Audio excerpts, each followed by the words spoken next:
আল্লাহ হাফিজ, আল্লাহ হাফিজ। তোমাকে দিয়ে আল্লাহ হাফিজ। আমাদের মাঝে আবার অনেক অনেক অনেক বছর যেন আল্লাহ নিয়ে হাফিজ, নিয়ে যায়।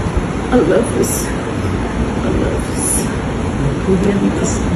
তোমাকে দিয়ে নিজের অসুস্থতা ভুলে মা আনোয়ারার জন্য ইলিয়াস কাঞ্চনের ব্যাকুলতা।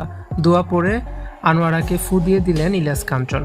পর্দার সম্পর্ক যখন হৃদয় ছুঁয়ে বাস্তবে রূপ নেয়, তখন তা চলচ্চিত্রের সীমানা পেরিয়ে এক অনন্য উচ্চতায় পৌঁছায়।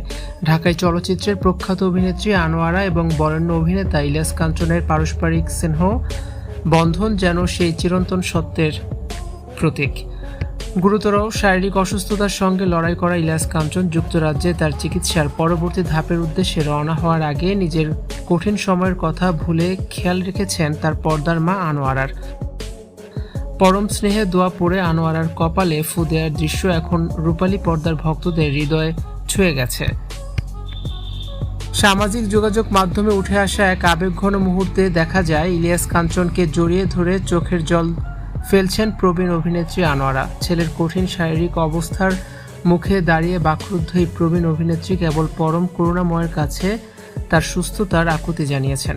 ঠিক সেই মুহূর্তে নিজের সমস্ত যন্ত্রণা ভুলে ইলিয়াস কাঞ্চন হাত বাড়ান আনোয়ারার দিকে। পরম মমতায় মা আনোয়ারার কপালে ও মাথায় চুমো এঁকে দেন তিনি। এরপর অত্যন্ত ভক্তি ও ভালোবাসায় দোয়া পড়ে ফু দেন আনোয়ারাকে। যেন নিজের অসুস্থতা সত্ত্বেও মায়ের রোগ মুক্তি ও শান্তির প্রার্থনাতেই তার সমস্ত ব্যাকুলতা। অনস্ক্রিনে বহু জনপ্রিয় চলচ্চিত্রে মা ও ছেলের চরিত্রে অভিনয় করেছেন এই দুই কিংবদন্তি। তবে ক্যানভাসের বাইরেও তাদের বন্ধন ছিল অতীব গভীর।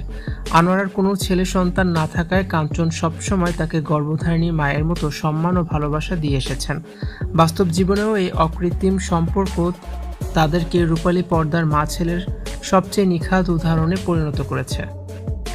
আনোয়ারা ও ইলিয়াস কাঞ্চনকে একসঙ্গে দেখে আপনাদের কাছে কেমন লাগলো অবশ্যই কমেন্টসের মাধ্যমে জানিয়ে দেন।